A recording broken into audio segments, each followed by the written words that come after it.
ხშირად უფრო მეტია, ხშირად უფრო ნაკლებია, მაგრამ პროტესტი არის უწყვეტი და პროტესტი არის ძალიან მედეგი. და ეს არის ის რაც აჩვენებს, რომ ჩვენი საზოგადოება არის ძალიან გაზრდილი, თუნდაც 5 წელიწადთან თუნდაც წინა 5 წელს თუ შევადარებთ, იმის წინა 5 წელს თუ შევადარებთ, თუნდაც 30 წელს თუ შევადარებთ, როდესაც ჩვენ დამოუკიდებლობისთვის ვიბრძოდით. პირველ რიგში მინდა გითხრათ იმაზე, რომ ეს არის ინდივიდუალური ბრძოლა. იმიტომ რომ ეს არის თავისუფალი მოქალაქეების ბრძოლა, მოქალაქის, რომელმაც უნდა დაამტკიცოს, რომ ის თავისუფალია და მას აქვს სითამამე და ვაჟკაცობა იყოს თავისუფალი. აი ამ ბრძოლაში ვართ ახლა ჩვენ და ეს არ არის ბრძოლა მარტო რეჟიმთან, ეს არის ბრძოლა ადამიანის შიგნით, მის ცნობიერებაში, მის ფსიქიკაში. ერთადერთი იარაღი, რომელიც დღეს ჩვენ გვაქვს, ეს არის საკუთარი სიმტკიცე, საკუთარ თავზე გამარჯვების უნარი. ყველაზე დიდი გამარჯვება ეს არის საკუთარ თავზე გამარჯვება. როდესაც შენ იმარჯვებ საკუთარ სიმხდალეზე, როდესაც შენ იმარჯვებ საკუთარ სასოწარკვეთილებაზე, როდესაც შენ იმარჯვებ საკუთარ თავში მიმბაძველობაზე და ბრბოობაზე, როდესაც შენ საზოგადოება გაიძულებს რომ რაღაცა გააკეთო, მაგრამ ამას არ ყვები, როდესაც შიში გაიძულებს რომ რაღაცა გააკეთო, მაგრამ ამას არ ყვები. ჩვენ რეჟიმი გვცდის შიშით, გვცდის სიცრუით, გვცდის დაშინებით, ჯარიმით, გვცდის საზოგადოებრივი აზრით, რომელსაც ის ცდილობს რომ ჩამოაყალიბოს. გვცდის სატელევიზიო საშუალებებით, ძლიერი პროპაგანდით, გვცდის ტვინის ამორეცხვით. და ამაზე მუშაობს ძალიან დიდი რესურსი, ფინანსური და ძალიან დიდი ადმინისტრაციული რესურსი. აი ამის ფონზე მე შემიძლია გითხრათ, რომ საქართველოს საზოგადოებამ აჩვენა გასაოცარი, უპრეცედენტო მედეგობა ყველა იმ ინსტრუმენტის მიმართ, რომელიც ჩვენ წინააღმდეგ იყო გამოყენებული და არის გამოყენებული დღესაც. იქ სადღაც დავწერე კიდეც ერთხელ რამდენიმე წლის ჩამოსულიყო ისლანდიის პრეზიდენტი და აღმოჩნდი მასთან შეხვედრაზე და ვიწრო საუბარში მკითხა რომ თქვენი აზრით აი რა არის ის რაც გამოარჩევს ქართულ საზოგადოებას, საქართველოს როგორც მახასიათებელი. აი რას გამოარჩევდით თავარ და ძირითად მახასიათებლად საქართველოს და მე არც დავფიქრებულ არ ისე უთხარი, რომ ეს არის საოცარი უნარი გამძლეობის, მედეგობის. და მე უთხარი კიდევაც რას ნიშნავს ეს, რომ 3000 წლის განმავლობაში კონდეს სახელმწიფო, კონდეს საკუთარი ენა, კონდეს საკუთარი დამწერლობა, კონდეს საკუთარი რწმენა, მაშინ როდესაც გარემომცველი საზოგადოება არ არის იმავე რწმენის, იყო ამდენად მცირე და ამდენად შეძლო საკუთარი ღირებულებების შენარჩუნება, ეს არის მართლაც რაღაცა ჯადოსნური უნარი, რომელიც საქართველოს საზოგადოებას ახასიათებს საუკუნეების განმავლობაში. და ხშირად მე მომისმენია ირონიით, რომ ეს ის საზოგადოება არ არის, რომელმაც ვეფხვის ტყაოსანი დაწერა, ეს ის საზოგადოება არ არის, რომელიც მათ თქვა დავით აღმაშენებლის ომებში იომა და დიდი წინაპრების საზოგადოება. არა, ეს ზუსტად ის საზოგადოებაა და ეს დაამტკიცა რუსთაველის მედეგმა პროტესტმა, რომელსაც ვერაფერი ვერ აღუდგა წინ. აქედან მოდის შესაბამისი გამოწვევებიც, როდესაც ჩვენ უნდა ჩავეხსნათ კოლექტიურ აზროვნებას. აი მაგალითად, თითოეული ადამიანი, რომელიც იქ მიდის, ის მიდის პირისპირ დგება რეჟიმის წინააღმდეგ. ის პირისპირ დგება დაშინების წინააღმდეგ, პირისპირ დგას საფრთხის წინააღმდეგ, რომ გამოუშვებენ სამსახურიდან და შეავიწროებენ. პირისპირ დგას წარმოუდგენელ ჯარიმებთან, მის შემოსავალთან შედარებით. წარმოიდგინეთ, ადამიანებს უწერენ 15-20,000 ლარიან ჯარიმას. და აქაც მინდა გავაკეთო ერთი ესეთი ასე ვთქვათ დაკონკრეტება. როდესაც თქვენ დგებით აი ესეთი ჯარიმის პირისპირ, 5,000 ლარიანი ჯარიმის პირისპირ, 10,000 ლარიანი ჯარიმის პირისპირ, აქაც გამოიჩინეთ და უნდა გამოვიჩინოთ გამბედაობა, რომ ამ ჯარიმის პირისპირ არ დავდგეთ მარტო. და ჩვენ ეს უნდა უთხრათ საზოგადოებას, რომ გვჭირდება დახმარება. არ არის აუცილებელი რომ რაღაცა ფონდის, მეგობრის საშუალებით ესეც გამბედაობაა, რომ ჩახედო სიმართლეს თვალებში, გაუსწორო სიმართლეს თვალი, რომ შენ არ გაქვს 10,000 ლარი გადასახადი თანხა და შენ ეს მოსთხოვო სხვა თავისუფალ ადამიანებს რომ გადაიხადონ. მე კიდევ ერთი ესეთი შედარება მიყვარს ხოლმე, როდესაც ვლაპარაკობ თავისუფალ საზოგადოებაზე. თავისუფალი საზოგადოებაზე არსებობს ესეთი ისტორიული მაგალითი, ასასინების სექტა იყო ასეთი, ჰაშაშინ, რომელთანაც ჰაშიში მოდის და სახელწოდება ეს იყო ესეთი სექტა, რომელიც კლავდა მიპარვით კლავდა გარკვეული სამეფოს ხელმძღვანელს. და იყო ესეთი რწმენა, სხვა შორის ეს ბიბლიაშიც არის, რომ თუ მოკლავდა მის მეფეს, მაშინ სამწყსო იშლებოდა. და სამწყსო რჩებოდა უთავოდ, აი როგორც ბიბლიაში არის, რომ წემს გაანადგურებდა და ფარა იშლება. ეს იყო აღქმა ამ საზოგადოებაში და ძალიან ძლიერი, იმდენად ძლიერი გახდა ეს სექტა, რომ მთელი აღმოსავლეთი, ასე ვთქვათ, ახლო აღმოსავლეთზე გაბატონდა. ერთადერთი, ვისაც მათ ვერ გაუწიეს წინამდებობა, ესენი იყვნენ ჯვაროსნები, იმიტომ რომ ჯვაროსნების ხელმძღვანელს, როდესაც კლავდნენ, ისინი რაინდებისგან იყვნენ შემდგარი, ევროპელი რაინდებისგან, როდესაც კლავდნენ ჯვაროსნების ხელმძღვანელს, იმავე წუთში მეორე ჯვაროსანი იჭერდა მის ადგილს. და ამ გზით ასასინებმა ვერანაირად ვერ გაავნებლეს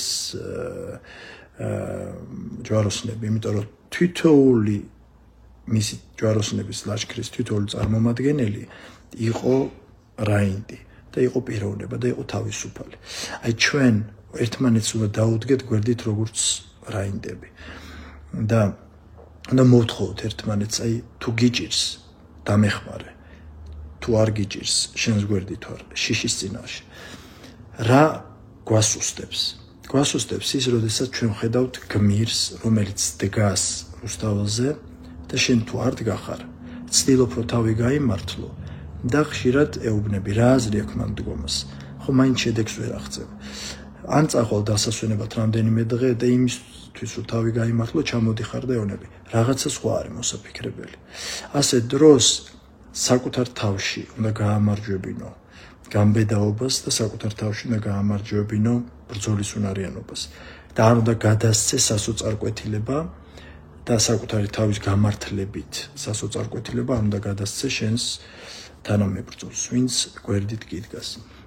ახლა არის ლაპარაკი, რომ ზოგადად ხშირად ეშინიათ, რომ რადიკალიზაცია მოხდება ჩვენი, აი ადამიანი 4 თვე რომ დგას ქუჩაში, ის გარკვეულწილად მარგინალურია, გარკვეულწილად რადიკალურია. ესე არ არის. რადიკალიზაცია ხდება მაშინ რადიკალური ადამიანი, როდესაც მისი მოთხოვნაა რადიკალური. მისი ბრძოლის ფორმა არის რადიკალური. მისი ბრძოლის ფორმა არის მარგინალური. ჩვენი მოთხოვნა არის ძალიან ცივილური. ეს არის ეროვნული მოთხოვნა, ეს პარტიული მოთხოვნაც არ არის. ეს არის ეროვნული მოთხოვნა, რომ ქვეყანამ შეინარჩუნოს თავის განვითარების ისტორიული კურსი. არ დაკარგოს საკუთარი ცივილიზაციური ადგილი, ამაზე ჰუმანური, ამაზე ზოგადი, ამაზე კონსტიტუციური, ამაზე არარადიკალური, ამაზე არამარგინალური მოთხოვნა არ არსებობს. და მეორე, ჩვენი ბრძოლის მეთოდები არის უკიდურესად მშვიდობიანი, ძალიან თანმიმდევრული, ძალიან ცივილური, იმდენადაც რომ ხშირად ამბობენ, რომ ელიტური პროტესტიაო. დიახ, თავისი არსით ის არის ძალიან ელიტური პროტესტი. ძალიან რაფინირებული და დახვეწილი პროტესტია, ლამაზი პროტესტიც არის. ჩვენ იმის წინააღმდეგ, რაც დაგვიპირისპირეს კამერებით, გადაღება, ჯერ ეს არის საშინელი ტერორის ფორმა არის, მთელი მსოფლიო ებრძვის იმას, რომ ასეთი ზედამხედველობა და მათვალყურეობა არ იგრძნოს ადამიანმა, იმიტომ რომ როდესაც ესე გიყურებენ კამერებით, ეს ფსიქოლოგიურ ზეწოლას ახდენს და ფსიქოლოგიურ გავლენას ახდენს არა მარტო შენს პროტესტის ფორმაზე, შენ პირად ცხოვრებაზე, შენ ინტიმურ ცხოვრებაზე, ყველაფერზე მოქმედებს. მთელი მსოფლიო მუშაობს იმაზე, რომ საზოგადოება ესეთი ზედამხედველობის ქვეშ არ იყოს, ესეთი ტერორის ქვეშ არ იყოს. მიუხედავად იმისა, რომ მთელ მსოფლიოში არის ვიდეოკამერები და აქ სწორედ ეს ფორმა არის გამოყენებული.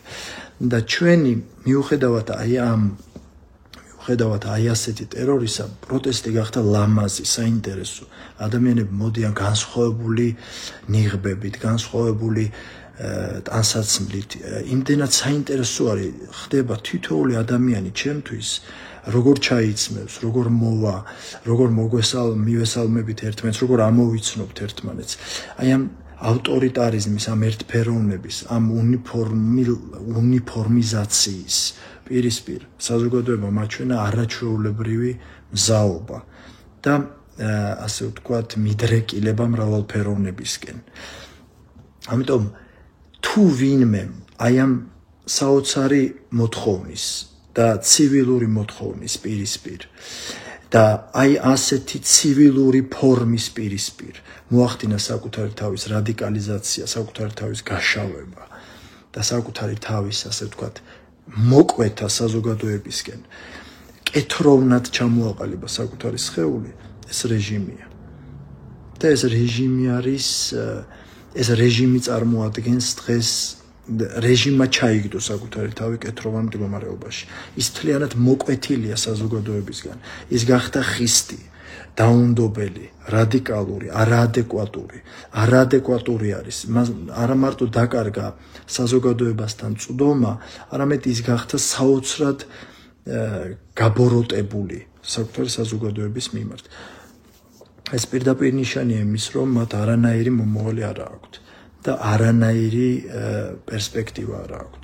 ხოლო ყველაფერი შებრუნდეს და იყოს მათ სასარგებლოდ, მათ იმდენად მოახდინეს საკუთარი თავის გარიყო საზოგადოებისგან, რომ ისინი ამას უკან ვეღარ დააბრუნებენ. ამავე დროს კიდევ ერთი რაღაცაზე მინდა დღეს თქვენი ყურადღება შევაჩერო, ეს არის რა როლი უნდა გქონდეთ პარტიებს, იმიტომ რომ თქვენ ნახეთ, რომ რეჟიმი გარკვეულწილად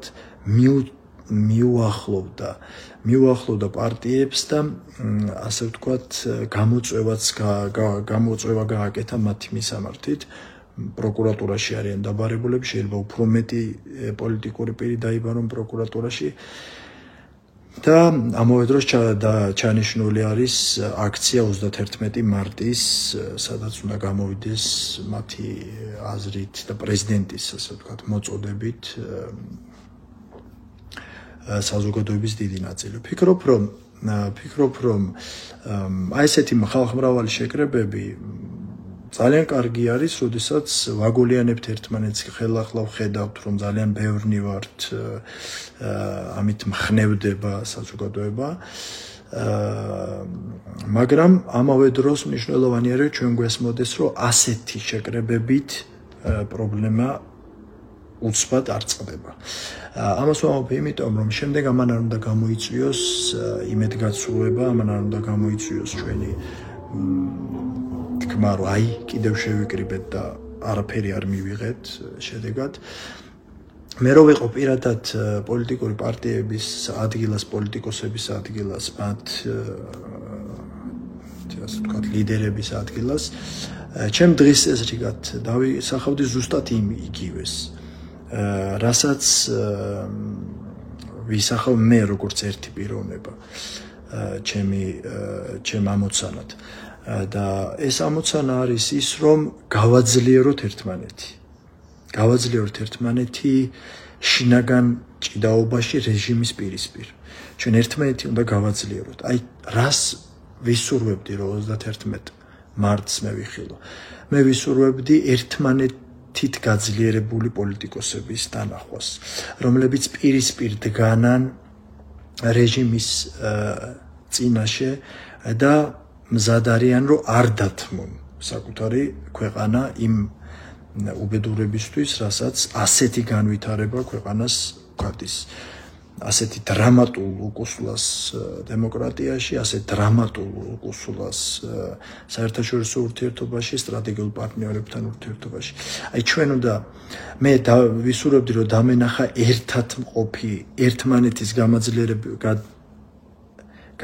ერთმანეთით გაძლიერებული პოლიტიკოსები და მათი ერთობით გაძლიერებული საზოგადოება.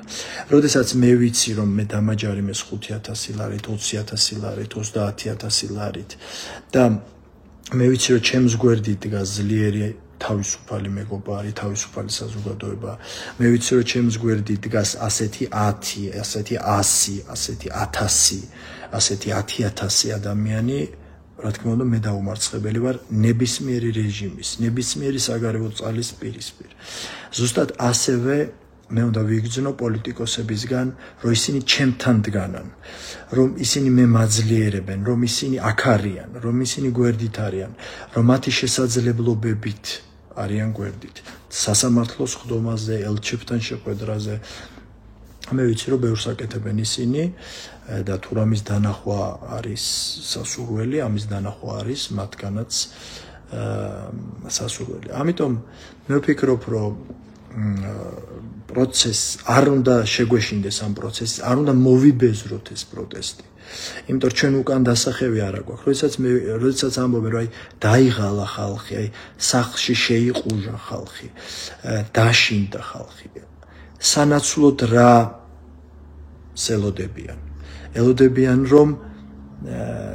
ელოდებიან, რომ ნაკლებად დაშინდებიან, ელოდებიან, რომ ნაკლებად მოუწევთ სახლში შეყუჟვა. ჩვენ ხო ვხედავთ, რომ რეჟიმი არის რეპრესიული. ის არც ერთი დღით არ ჩერდება. ის მომართულია, რომ მოახჩოს თითოეული ადამიანი ფინანსურად, ემოციურად, ფსიქიკურად. მომართულია, რომ მოახჩოს თითოეული პოლიტიკოსი, პოლიტიკური პარტია, ფონდი, ბიზნესმენი. ის არ ჩერდება, არასამთავრობო ორგანიზაცია, ის მოდის და მოდის. ეს ხო არ არის ის, რომ ჩვენ გავჩერდეთ და ისიც გაჩერდება. მას რო გასაჩერებელი ქონდეს, მას რო წარმატება ქონდეს საზღვარგარეთ, მას რო წარმატება ქონდეს შიგნით საზოგადოებაში, ის ასეთი გაბოროტებული არ იქნება. ის ებრძვის საკუთარ მარცხს და ამით კიდევ უფრო მარცხდება. ერთადერთი ჩვენ რაც უნდა გავაკეთოთ, ეს არის გავძლიერდეთ საკუთარ თავში, დავამტკიცოთ საკუთარ თავს, რომ ჩვენ ვართ ძალიან მამაცი საკუთარი თავისუფლების დაცვაში. ეს არ ნიშნავს, რომ იყო აგრესიული, ეს არ ნიშნავს, რომ იყო შემტევი და ჩვენ ნახეთ, რომ პირიქით შემტევობამ არაფერი შედეგი არ მოიტანა.